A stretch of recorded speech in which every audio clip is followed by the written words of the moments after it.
Hello everyone, thank you for tuning in. My name is Ravi Rana, reporting with Citvc News, and today we have a special guest. I'll be speaking with the current Queen of England, Elizabeth II. We're pulling up to her now. Cheerio!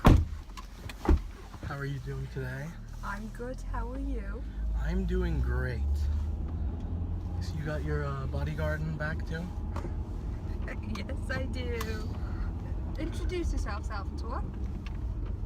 I'm Salvatore, her bodyguard. Is that all he says? Yes.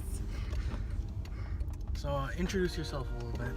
I'm Queen Elizabeth II, Queen of England, Australia, New Zealand, and Canada.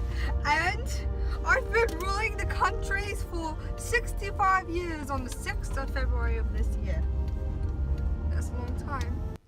The outcome of the Brexit vote had shocked the world. What is your personal opinion on Brexit, and how might you think EU might be affected from England's withdrawal? Why, yes. Well, I really do not think I have a say in what happens politically, but I also have to say that the EU is going in a completely wrong direction. I do not see what their business is in telling us to stay with them, but I completely believe that the United Kingdom would do so much better if they were not in the EU. The EU has struggled to address the migrant crisis effectively, and they have not realized that migrants are taking our jobs. They're taking away schools from our own citizens, and I feel like British manufacturing will legislate so much better if we were independent from the EU. What do you think about the outcome of the US election, and what is your personal opinion on President Trump? And how might you think relations between England and US be affected with Trump's election? Well, I should not say I was the only one who was shocked, because I think most of the world and even most of America was shocked, because knowing that his opponent Hillary Clinton has won by popular vote, and I know that America goes by electoral system, and he did win that. But I also do not completely agree with everything he says, as many people don't. He's very radical about a lot of things he believes in, and I don't know what to feel about him, because he's only been in office about a week or so, and he's already put in a ban of Muslims.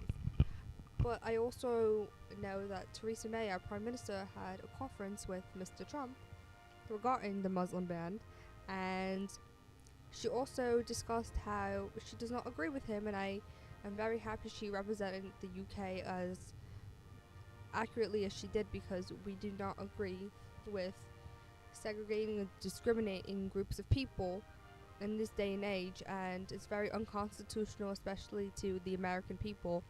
And I do not want to have bad relations with Mr. Trump, but if he tries to bring on his views onto our country, then I think we might have a problem. But as of right now, I hope that he helps the American people for the better. Speaking of being in power for a short amount of time, your Prime Minister, Theresa May, has only been in power for a few months now. What is your personal opinion about her, and how might you think she will serve England for the next few years to come? Thank you. Well, regarding back to Mr. Trump, like how he's been in office for a short period of time too, I'm not quite sure what to think about her yet. Well, as I do hold weekly meetings at the Buckingham Palace, especially on Wednesdays, I try to keep up with what's going on with her and our country's affairs. She has done a pretty good job lately, and I've seen many prime ministers come and go, and I'm sure she won't be my last prime minister, but going back to when I started being queen, Winston Churchill was my prime minister, and he did a very good job representing us as a country and changing the world as a whole, and hopefully she can do the same thing for us and not only fix domestic problems but international ones too. Looking towards the future, where would you like to see England on issues regarding involvement in the Middle East, economy after Brexit, and relations with President Trump? Hopefully in the future, Brexit will pay off for us, and we will prove that we're better off as an independent nation, and we show that our economy is prospering and really putting the potential of our country on the line and really doing well.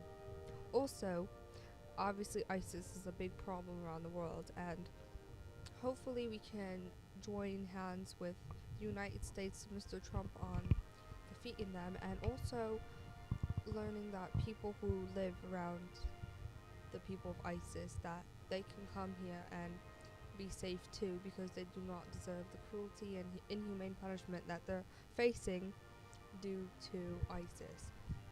And hopefully Mr. Trump will see that and open his eyes, and we could all lend a helping hand and defeat ISIS once and for all.